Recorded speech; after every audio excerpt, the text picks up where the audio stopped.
বিয়ে হয়ে গেলে মেয়েরা পর হয়ে যায়। একটা মেয়ে ইচ্ছে করলেও বিয়ের পর তার বাবা মায়ের সাথে ঈদ করতে পারে না। আমাদের সমাজের কি অদ্ভুত নিয়ম না? আসসালামু আলাইকুম, সবাই কেমন আছেন? আলহামদুলিল্লাহ ভালো আছি, সুস্থ আছি। এই যে ভিডিওটা দেখছেন, এটা ঈদের প্রায় 4 দিন আগের ভিডিও আমি আপনাদের সাথে এখন শেয়ার করছি। তো এই তো সকাল সকাল উঠে আমি আমার সংসারের যত কাজ ছিল সবকিছুই গুছিয়ে ফেলেছি, কারণ আজকেই যাব বাড়িতে, গ্রামের বাড়িতে যাব। অনেক বেশি আনন্দ লাগছে। আর আজকে আমার ছোট ছেলেটার শেষ পরীক্ষা, তো ওর পরীক্ষাটা যেদিন শেষ হচ্ছে সেদিনই আমরা বাড়িতে যাচ্ছি। আমি চেয়েছিলাম একটু আগেই যেতে, কিন্তু ছেলের পরীক্ষার জন্য আর যেতে পারিনি। তো গাড়ির টিকিটটা আগেই কাটা হয়েছে, আজকে জাস্ট আমরা চলে যাব। যদি আমি আপনাদের ভাইয়ার সাথে যেতে চাই তাহলে আমাকে আরো বেশি জ্যামে পড়তে হবে, আর ঈদের যে জ্যামজট থাকে রাস্তায়, আমার না জ্যামজট একদমই সহ্য হয় না। তো তারপরে ছোট ছেলেটা আসার পরই ওকে রেডি করিয়ে আমরা এখন গাড়ির উদ্দেশ্যে রওনা দিয়েছি। আর আমাদের গাড়ি ছিল বিকাল 3টায়, আর আমরা ঠিক টাইমে চলেও এসেছি। আসার 10 মিনিট পরে গাড়ি এসেছে, আর আপনাদের ভাইয়াও অফিস থেকে একদম দৌড়ে দৌড়ে চলে আসছে আমাদেরকে গাড়িতে উঠিয়ে দেওয়ার জন্য। তো তারপরে এতো ঠিকঠাক করে বসিয়ে দিয়ে আপনাদের ভাইয়া চলে গেছে, আর এই তো আমরা যাচ্ছি। তো আজকে যে গাড়ি দিয়ে যাচ্ছি সেই গাড়িতে এই প্রথমবার যাচ্ছিলাম। গাড়ির যে কন্ট্রাক্টর হেল্পার ছিল তাদের ব্যবহার খুবই ভালো ছিল, আর আমরা খুব তাড়াতাড়ি যাচ্ছিলাম, একটু জ্যামজট পোহাতে হয়নি। তো তারপরে এই তো বাড়ি খুব কাছাকাছি চলে এসেছি।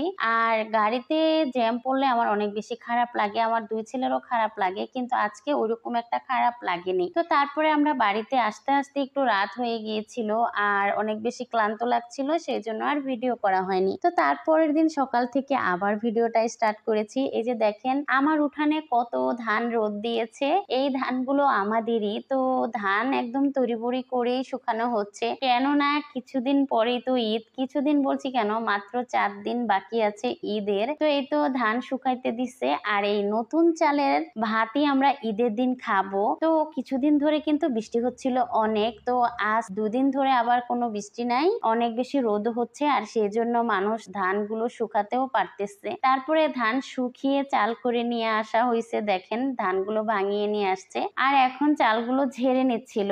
আর এই যে এগুলো হচ্ছে গরু, অবশ্য এগুলো কিন্তু কোরবানির গরু না, এগুলো হচ্ছে আমার ভাসুরের গরু। আর এই হচ্ছে আমার ঘর। আমার ঘরটা কি পরিমাণ যে ময়লা হয়েছিল, অনেক বেশি পরিষ্কার করতে হয়েছে। কিছুদিন আগে রং করা হয়েছে, সেই জন্য ধুলাবালি পড়ে সবকিছুই নষ্ট হয়েছিল। তো আমি আসার পরে শুধু কাজই করে যাচ্ছিলাম, এত বেশি কাজ করছিলাম যে ঠিকঠাক ভাবে ভিডিও করিনি, আর আপনাদের সাথে শেয়ারও করতে পারিনি। তারপরে ঘরের সব কাজ করে ঘরটাকে গুছিয়ে তারপরে একটু ভিডিও করলাম। আর এই যে দেখেন আমার ঘরটা এরকম করে সাজিয়েছি, যেহেতু আমরা গ্রামের বাড়িতে থাকি না, সব সময় ঘরটা তালা দেওয়া থাকে, সেই জন্য ওরকম ফার্নিচারও নাই বাড়িতে। যা আছে আমরা আসলে এগুলো দিয়েই হয়ে যায় মোটামুটি। তো যাই হোক, আজকের ভিডিওটা আমি এখানেই শেষ করছি। এতক্ষণ ধৈর্য ধরে ভিডিওটা দেখার জন্য ধন্যবাদ সবাইকে। আসসালামু আলাইকুম, আল্লাহ হাফেজ।